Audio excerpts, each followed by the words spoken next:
রাসূল সাল্লাল্লাহু আলাইহি ওয়াসাল্লাম বলেন, কিয়ামতের দিন সর্বপ্রথম বান্দার নামাজের হিসাব হবে, কিন্তু তারপরেও অনেক নামাজি ব্যক্তি যারা 5 ওয়াক্ত নামাজ পড়েছেন, জীবনে কোনো নামাজ মিস দেন নাই, তারপরেও তার আমলনামার খাতা শূন্য দেখবেন এবং তার খাতায় দেখবেন অনেক পাপ জমে আছে এবং সে জাহান্নামের দিকে অগ্রসর হচ্ছে।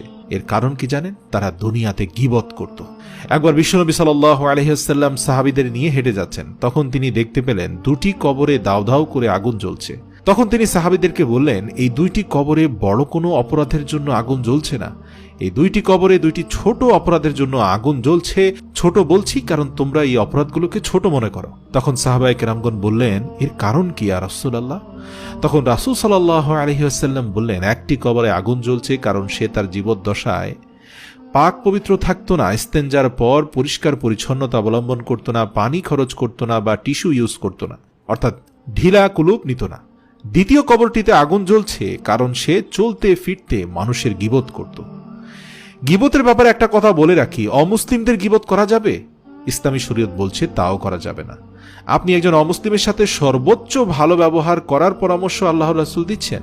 হ্যাঁ, আপনি জানেন যে একজন অমুসলিম সঠিক পথে নেই, সে হয়তো শিরক করছে, সে হয়তো আল্লাহতে অবিশ্বাসী হয়ে গেছে, কিন্তু এর জন্য কি আপনি তার পিছনে মানুষের কাছে তার বদনাম করে যাওয়াটা কি জায়েজ? তার ইমানের বিষয় নিয়ে তাকে তুচ্ছ-তাচ্ছিল্য, ছোট করা, মানুষের কাছে সমালোচনা করা, এটা কি ইসলামে জায়েজ? কোনোভাবেই নয়। এবং যেই অপরাধগুলো আমরা প্রতিনিয়ত করছি, আল্লাহ আপনি আমাদের ক্ষমা করে দিন। মনে রাখবেন, একজন মুসলিমের গীবত করা যেমন অন্যায়, একজন অমুসলিমের গীবত করাও অন্যায়। তিরমিজি শরীফের হাদিস, বিশ্বনবী সাল্লাল্লাহু আলাইহি সাল্লাম একদিন বসে আছেন। এ সময় একজন ইয়াহুদীর লাশ বিশ্বনবীর সামনে দিয়ে নিয়ে যাওয়া হচ্ছিল। তখন সঙ্গে সঙ্গে রাসূল সাল্লাল্লাহু আলাইহি সাল্লাম দাঁড়িয়ে গেলেন। তখন সাহাবারা বললেন, ইয়া রাসূলুল্লাহ, একজন ইয়াহুদীর লাশ নিয়ে যাওয়া হচ্ছে, এখানে আপনি দাঁড়িয়ে গেলেন কেন? আপনি তো মহান মানুষ, এই পৃথিবীর সর্বশ্রেষ্ঠ মানুষ, আর আপনি কিনা একজন ইয়াহুদীকে সম্মান জানিয়ে, তাও আবার ইয়াহুদীর লাশ, তাকে সম্মান জানিয়ে দাঁড়িয়ে গেলেন?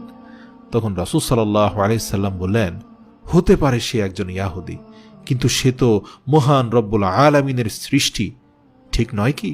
তাকে কি মহান আল্লাহ তাআলা জীবিত থাকা অবস্থায় অক্সিজেন দেননি, খাবার দাবার দেননি, সম্মান, ইজ্জত, মর্যাদা দেননি? দিয়েছেন। আল্লাহর সৃষ্টিকে কেন অসম্মান করবে?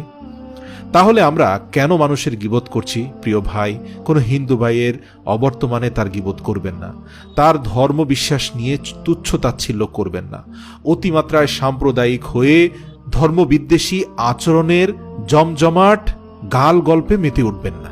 মনে রাখবেন, এগুলো ভয়ঙ্কর রকমের পাপ। এর মাধ্যমে আপনি আপনার ধর্মকে ছোট করছেন, আপনি সংকীর্ণ মনের পরিচয় দিচ্ছেন। উচিত হচ্ছে